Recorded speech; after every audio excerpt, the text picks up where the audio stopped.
जय श्री राधे कृष्ण। आइए सुनते हैं बृहस्पतिवार व्रत की कथा और अंत में सुनेंगे आरती। तो बोलिए प्रेम से भगवान बृहस्पति देव की जय, सर्व देवी देवता की जय। कथा के अनुसार भारतवर्ष में एक प्रतापी और दानी राजा राज्य किया करता था। वह नित्य गरीबों और ब्राह्मणों की सहायता किया करता था। यह बात उसकी रानी को बिल्कुल भी अच्छी नहीं लगती।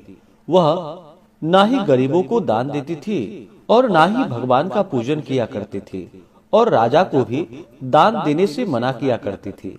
एक दिन राजा शिकार खेलने वन को गया तो रानी महल में अकेली थी। उस समय बृहस्पति देव साधु वेश में राजा के महल में भिक्षा के लिए गए और भिक्षा मांगी। रानी ने भिक्षा देने से इनकार किया और कहा कि हे साधु महाराज, मैं तो दान पुण्य से तंग आ गई हूँ। मेरा पति सारा धन लुटाते रहते हैं। मेरी इच्छा है कि हमारा धन नष्ट हो जाए, फिर न रहेगी बांस और न बजेगी बांसुरी। साधु ने कहा कि हे देवी, तुम बड़ी विचित्र हो। धन संतान तो सभी चाहते हैं, पुत्र और लक्ष्मी तो पापी के घर में भी होनी चाहिए। यदि तुम्हारे पास अधिक धन है तो भूखे को भोजन दो, प्यासों के लिए प्याऊ बनवाओ, मुसाफिरों के लिए धर्मशालाएं खुलवाओ। जो निर्धन अपनी कुमारी कन्याओं का विवाह नहीं कर सकते, उनका विवाह करा दो।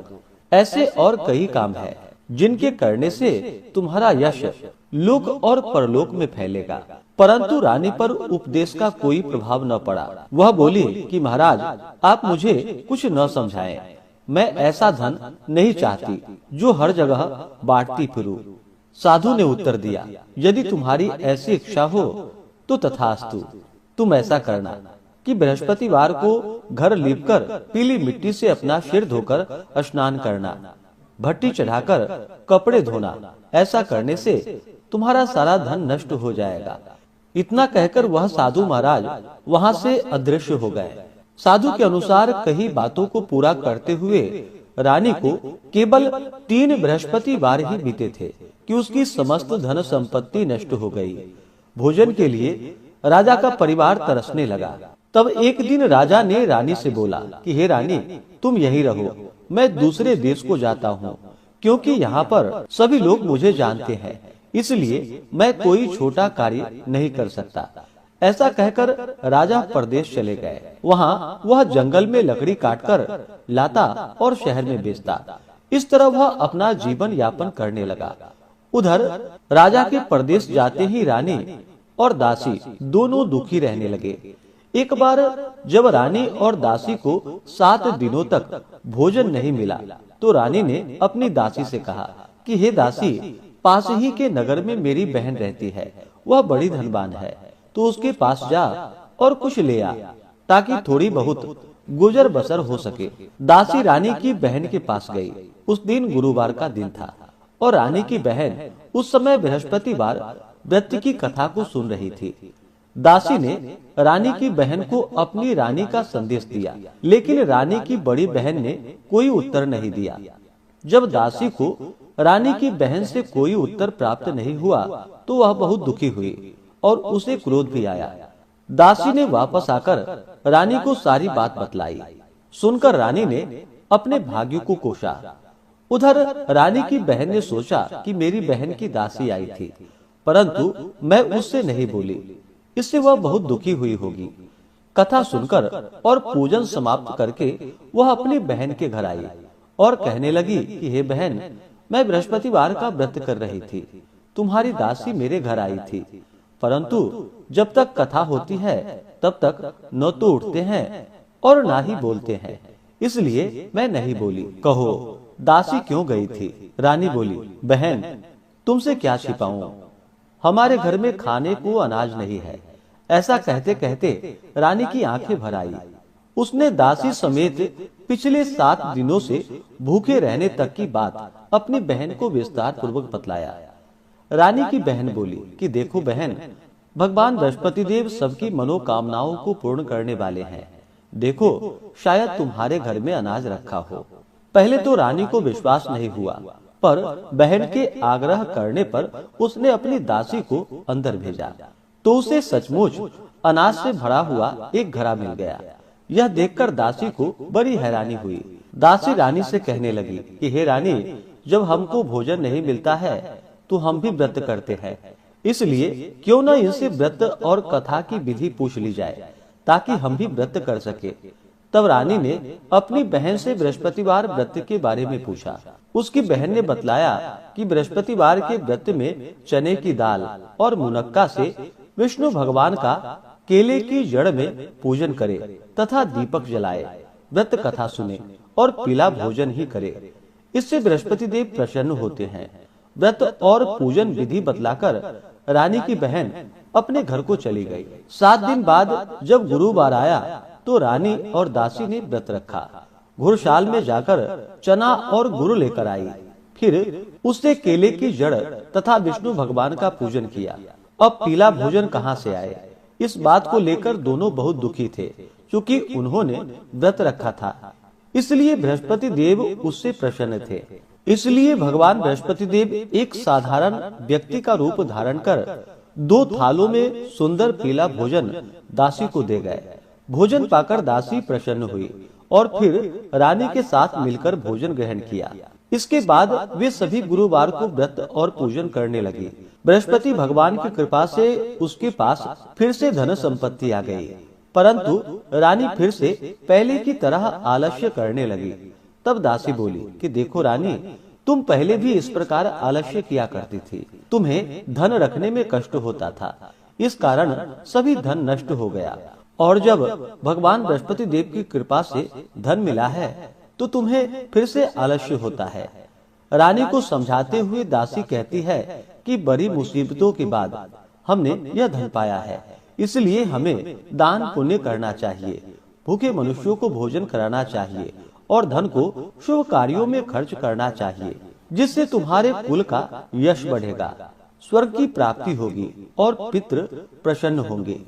दासी की बात मानकर रानी अपना धन शुभ कार्यों में खर्च करने लगी, जिससे पूरे नगर में उसका यश फैलने लगा। इस प्रकार रानी और दासी दोनों प्रसन्न थे। और वहाँ पे उधर एक दिन राजा दुखी होकर जंगल में एक पेड़ के नीचे आसन जमाकर बैठा था। वही अपनी दशा को याद करके व्याकुल होने लगा। बृहस्पतिवार का दिन था। एकाएक उसने देखा कि निर्जन वन में एक साधु प्रकट हुए। वह साधु वेश में स्वयं बृहस्पति देवता थे। लकड़हारे के सामने आकर बोले कि हे लकड़हारे, इस सुनसान जंगल में तू चिंता मग्न क्यों बैठा है?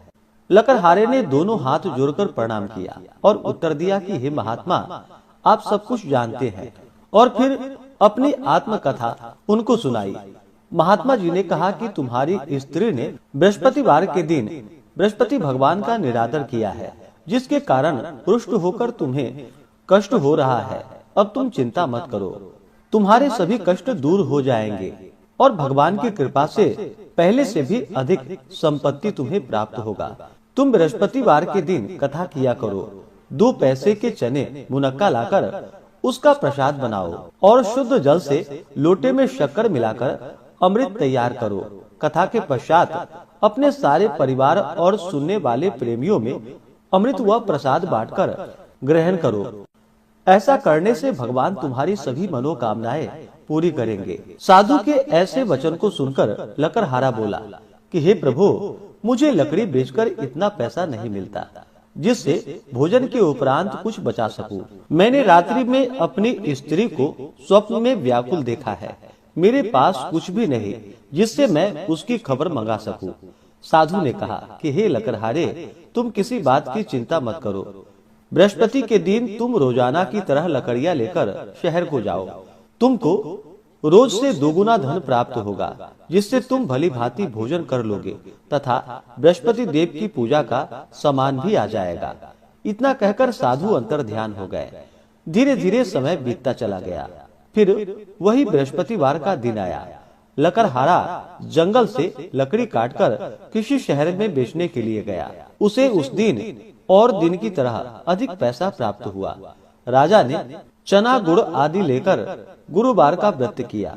उस दिन से उसके सभी क्लेश दूर हो गए। परंतु जब दोबारा गुरुवार का दिन आया तो बृहस्पतिवार का व्रत करना भूल गया। इस कारण बृहस्पति भगवान नाराज हो गए उस दिन उस नगर के राजा ने विशाल यज्ञ का आयोजन करवाया था तथा शहर में यह घोषणा करा दी थी कि कोई भी मनुष्य अपने घर में भोजन न बनावे, न आग जलावे। समस्त जनता मेरे यहाँ ही भोजन करे। इस आज्ञा को जो न मानेगा उसे फांसी की सजा दी जाएगी। इस तरह की घोषणा संपूर्ण नगर में करवा दी गई थी। राजा की आज्ञा अनुसार शहर के सभी लोग भोजन करने गए, लेकिन लकड़हारा कुछ देर से पहुंचा। इसलिए राजा उसको अपने साथ घर ले गया और ले जाकर भोजन करा रहे थे तो रानी की दृष्टि उस खूंटी पर पड़ी जिस पर उसका हार लटका हुआ था। वह वहां पर दिखाई नहीं दिया। रानी ने निश्चय किया कि मेरा हार इस मनुष्य ने चुरा लिया है। उसी समय सिपाहियों को बुलाकर उसको कारागार में डलवा दिया।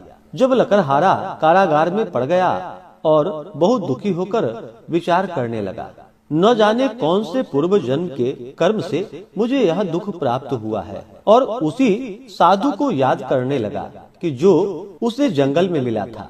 उसी समय तत्काल बृहस्पति देव साधु के रूप में प्रकट हुए और उसकी दशा को देखकर कहने लगे, अरे मूर्ख, तूने बृहस्पति देव की कथा नहीं करी, इसी कारण तुझे दुख प्राप्त हुआ है।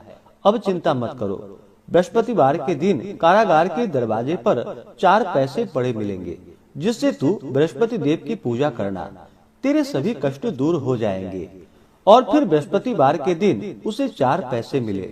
लकड़हारे ने कथा कही।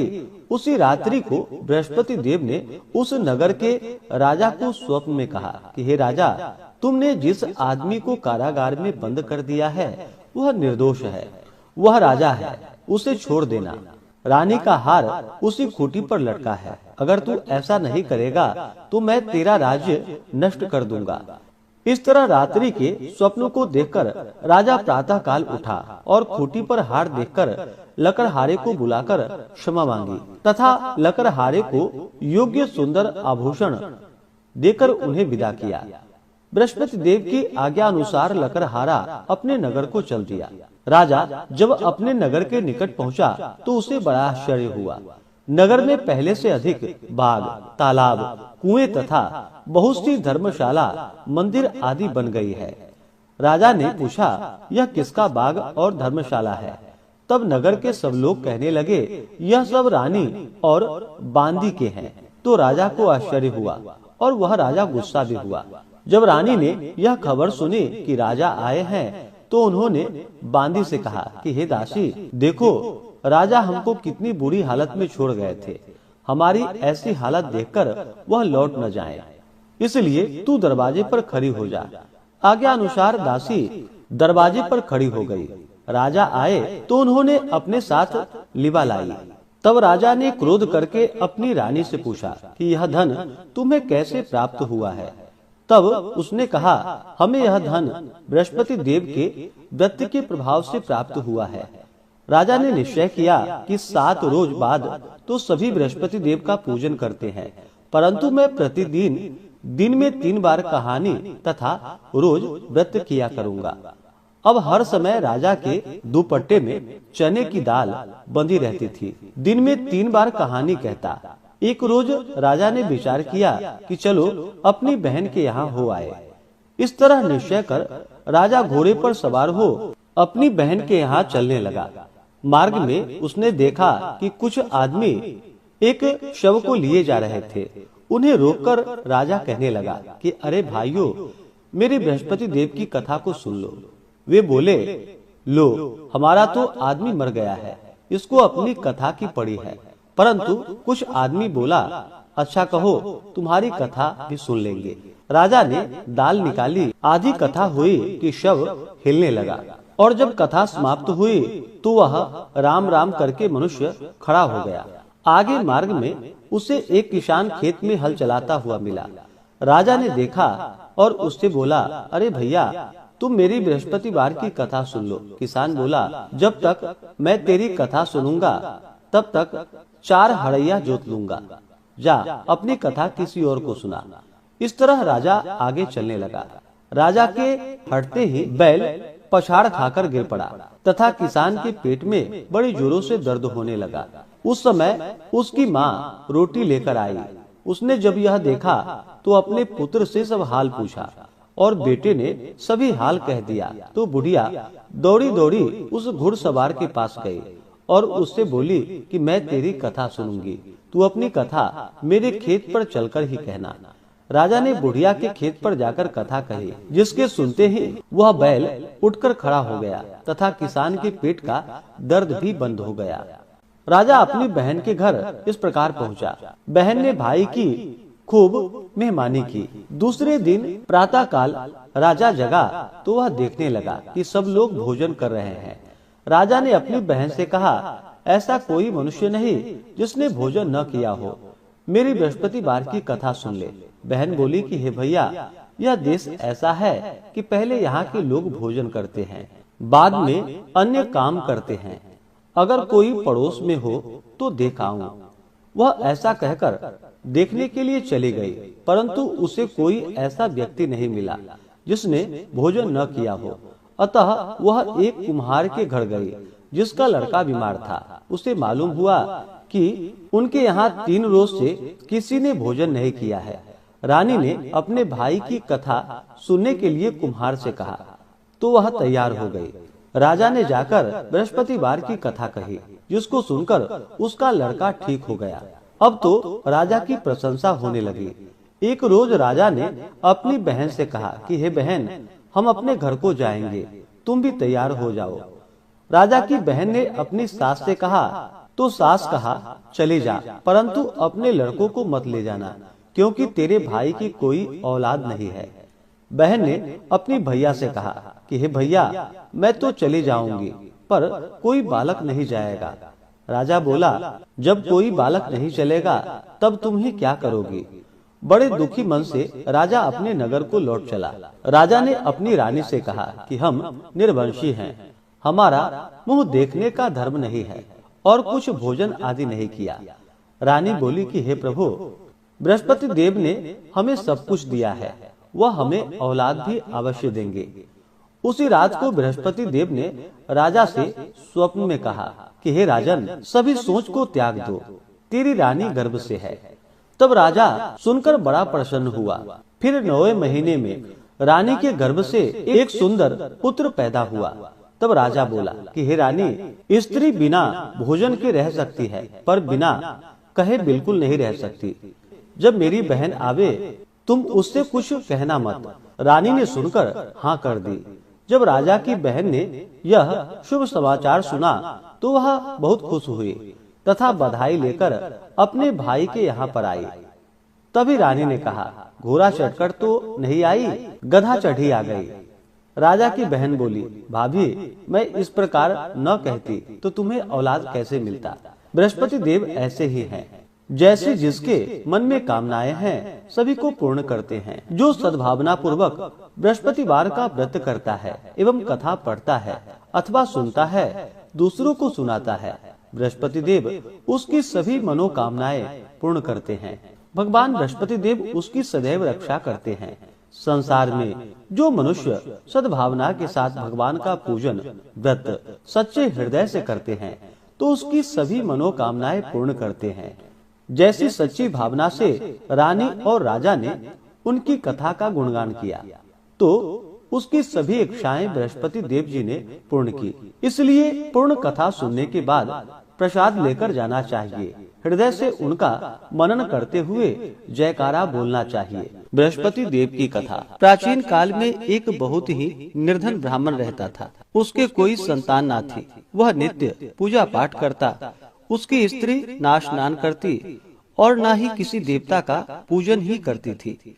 इस कारण ब्राह्मण देवता, जो कि बहुत दुखी रहते थे, अपनी पत्नी को बहुत समझाते, किंतु उसका कोई परिणाम ना निकलता। भगवान की कृपा से ब्राह्मण के यहाँ एक कन्या उत्पन्न हुई। कन्या बड़ी होने लगी। प्रातः स्नान करके वह भगवान विष्णु का जप करती। बृहस्पतिवार का व्रत भी करने लगी। पूजा पाठ समाप्त कर जब पाठशाला जाती तो अपने मुट्ठी में जौ भरकर ले जाती थी और पाठशाला के मार्ग में डालती हुई जाती थी।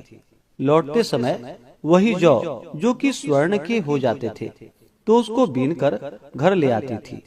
एक दिन वह बालिका सूप में उन सोने के जौ को फटक कर साफ कर रही थी कि तभी उसकी माँ ने देख लिया और कहा कि हे बेटी, सोने के जौ को फटकने के लिए सोने का सूप भी तो होना चाहिए। दूसरे दिन गुरुवार था। कन्या ने व्रत रखा और भगवान बृहस्पति देव से सोने का सूप देने की उनसे प्रार्थना की और कहा कि हे प्रभु, यदि सच्चे मन से मैंने आपकी पूजा की हो तो मुझे सोने का सूप दे दो। बृहस्पति देव ने उसकी प्रार्थना स्वीकार कर ली और रोजाना की तरह वह कन्या जौ फैलाती हुई पाठशाला चली गई। पाठशाला से लौटकर जब वह जौ बीन रही थी तो बृहस्पति देव की कृपा से उसे सोने का सूप मिला।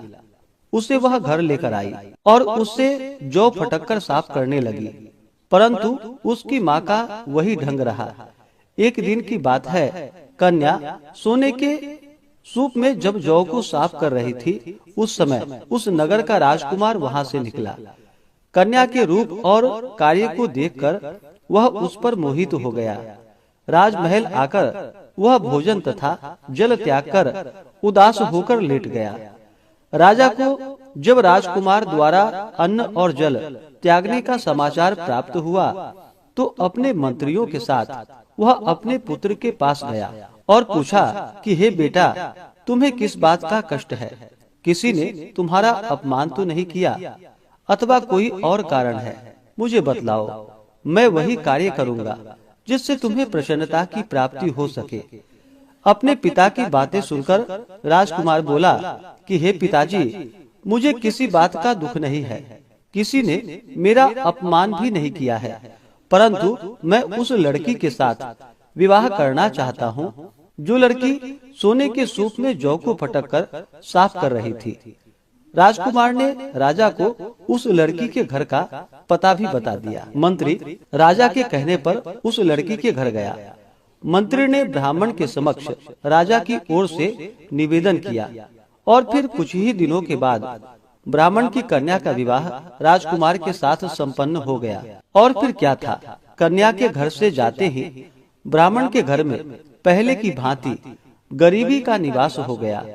एक दिन दुखी होकर ब्राह्मण अपनी पुत्री से मिलने के लिए गया। बेटी ने पिता की अवस्था को देखा और अपनी माँ का हाल पूछा। ब्राह्मण ने सभी हाल कह सुनाया। कन्या ने बहुत सा धन देकर अपने पिता को वहाँ से विदा कर दिया, लेकिन कुछ ही दिनों के बाद फिर वही हाल हो गया। ब्राह्मण फिर से अपनी कन्या के यहाँ गया और सभी हाल कहा तो पुत्री बोली कि हे पिताजी, आप माताजी को यहाँ लिवा लाओ। मैं उन्हें यह विधि बता दूंगी जिससे कि गरीबी दूर हो जाए।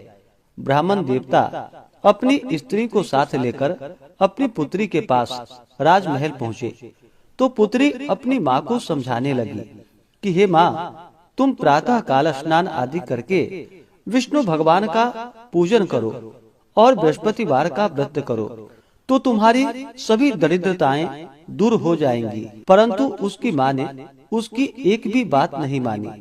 वह प्रातः काल उठते ही अपनी पुत्री के बच्चों का जूठन को खा लेती थी। एक दिन उसकी पुत्री को बहुत गुस्सा आया। उसने अपनी माँ को एक कोठरी में बंद कर दिया और फिर प्रातः उसे स्नान आदि करा करके उससे पूजा पाठ करवाया। तब जाकर के उसकी माँ की बुद्धि ठीक हो गई। इसके बाद नियम से पूजा पाठ करने लगी और प्रत्येक बृहस्पतिवार को व्रत भी करने लगी। और फिर इस व्रत के प्रभाव से मृत्यु के बाद वह स्वर्ग को गई। वह ब्राह्मण भी सुख पूर्वक इस लोक का सुख भोग कर अंत में स्वर्ग को प्राप्त हुआ। तो बोलिए प्रेम से भगवान बृहस्पति देव की जय। अब सुनते हैं बृहस्पति देव की आरती। तो बोलिए प्रेम से बृहस्पति भगवान की जय। ओम जय बृहस्पति देवा, स्वामी जय बृहस्पति देवा। छिन छिन भोग लगाऊं कदली फल मेवा। ओम जय बृहस्पति देवा। तुम पूर्ण परमात्मा, तुम अंतर्यामी, स्वामी तुम अंतर्यामी। जगत पिता जगदीश्वर, जगत पिता जगदीश्वर तुम सबके स्वामी। ओम जय बृहस्पति देवा। चरणामृत निज निर्मल सब पातक हरता, स्वामी सब पातक हरता। सकल मनोरथ दायक कृपा करो भरता। ओम जय बृहस्पति देवा। तन मन धन अर्पण कर जो जन शरण पड़े, स्वामी जो जन शरण पड़े। प्रभु प्रकट तब होकर आकर द्वार खड़े। ओम जय बृहस्पति देवा। दीन दयाल दया निधि भक्तन हितकारी, स्वामी भक्तन हितकारी। पाप दोष सब हरता, पाप दोष सब हरता, भव बंधन हारी। ओम जय बृहस्पति देवा। सकल मनोरथ दायक सब संशय हारो, स्वामी सब संशय हारो।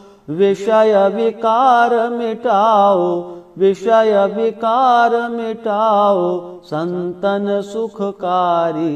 ओम जय बृहस्पति देवा।